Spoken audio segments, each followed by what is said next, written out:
तो प्रभात में जगेंद्राणा।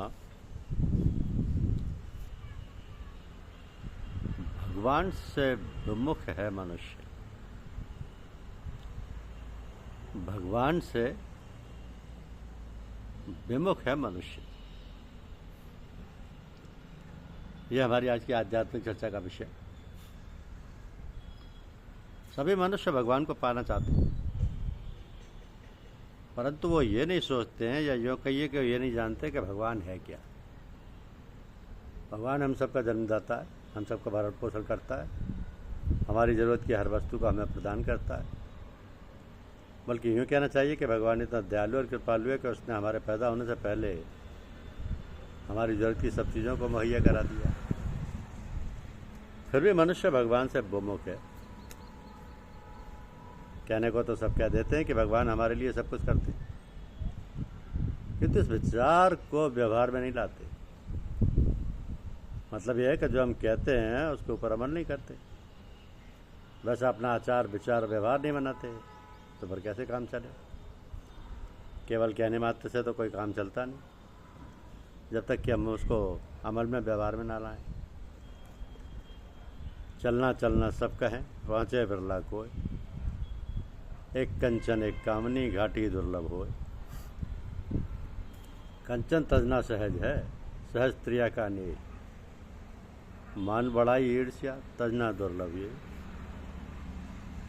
तो जीवन जीने की कला का अर्थ सही है कि यही है कि हम जो सोचें विचारें वैसा ही मुख से बोलें, कहें और उसी प्रकार अमल करें, व्यवहार करें, तो फिर सभी काम बना बनाया है।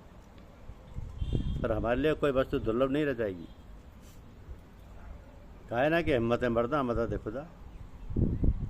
यानी जब आदमी स्वयं हिम्मत करके कोई काम करने लगता है तो भगवान उसकी मदद करते हैं। भगवान ने हमें जो क्षमताएं सुख सुविधाएँ दी हैं उनका तब तक हम ठीक से यथा समय यथाशक्ति प्रयोग ना करें तब तक उनका क्या मतलब।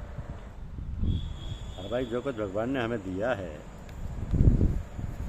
उस वस्तु परिस्थिति व शक्ति का ही सही तथा योग्य प्रयोग हो जाता है, तब तक तो ठीक है, वरना सब निष्फल है।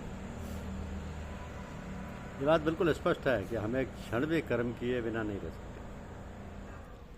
तो फिर अपने को इस प्रकार बनाएं, इस प्रकार आचरण करें जिससे हमारा जीवन सफल हो और हम दूसरों के लिए आदर्श बन सकें। हम दुनिया में रहकर जो भी काम करते हैं लोग उसको देखते हैं, उसका अनुसरण करते हैं। इसलिए हमारा विचार बोलचाल हमारा रहन सहन ऐसा होना चाहिए कि जिसको देखकर लोग उसका अनुसरण करें और अपने जीवन को सफल बनाएं। चंदन तरु हर संत समीरा,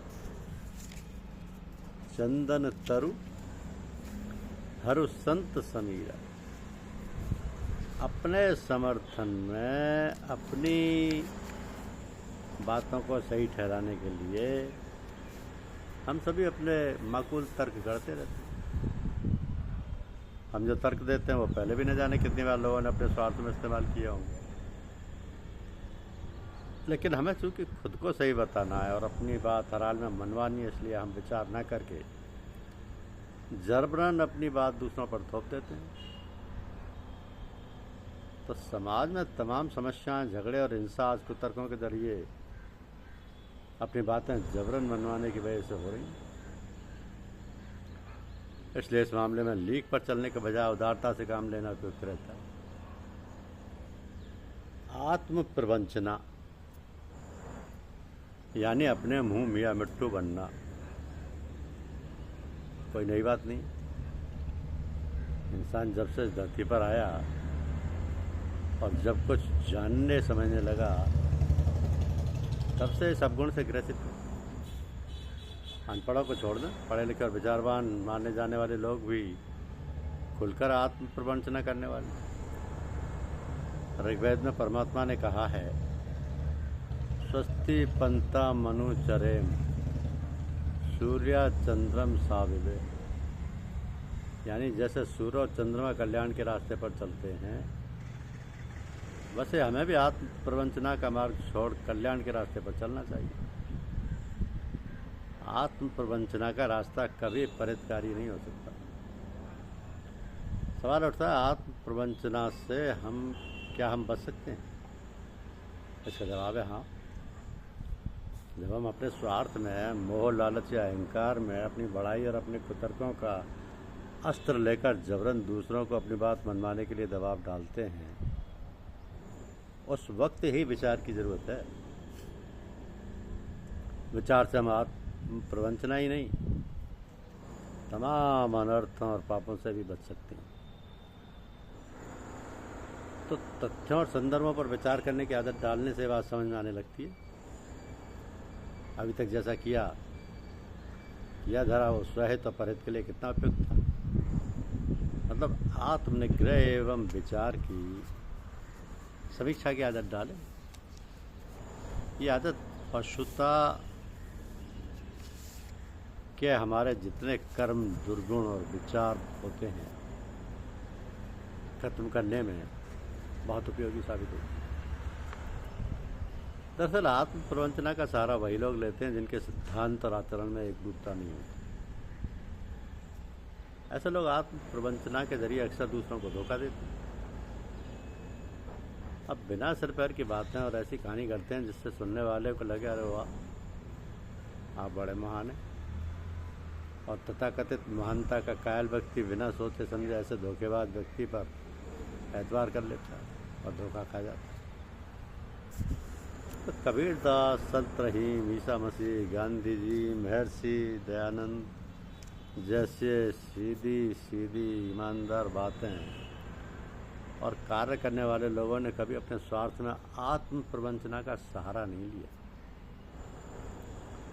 ऐसे महान चरित्रवान और कर्मवीरों की बातों को समझकर भी हम दूसरों से धोखा खाने से बच सकते हैं। सत्य को सत्य कहने, मानने, सुनने और सुनाने की आदत डालने से अपना भला होता ही है, समाज का भला भी होता है।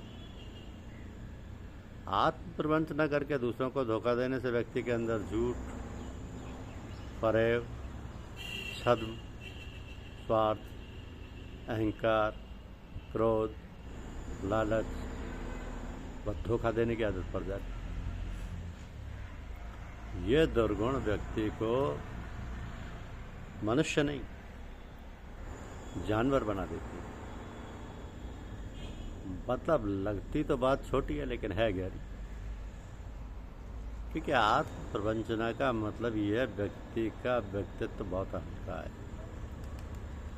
वरना अपने बारे में कहने की जरूरत खुद को नहीं पड़ती, लोग बता देते फला इंसान कितना महान है। आर्यावर्त में तो ऋषि मुनियों की बहुत लंबी परंपरा रही है।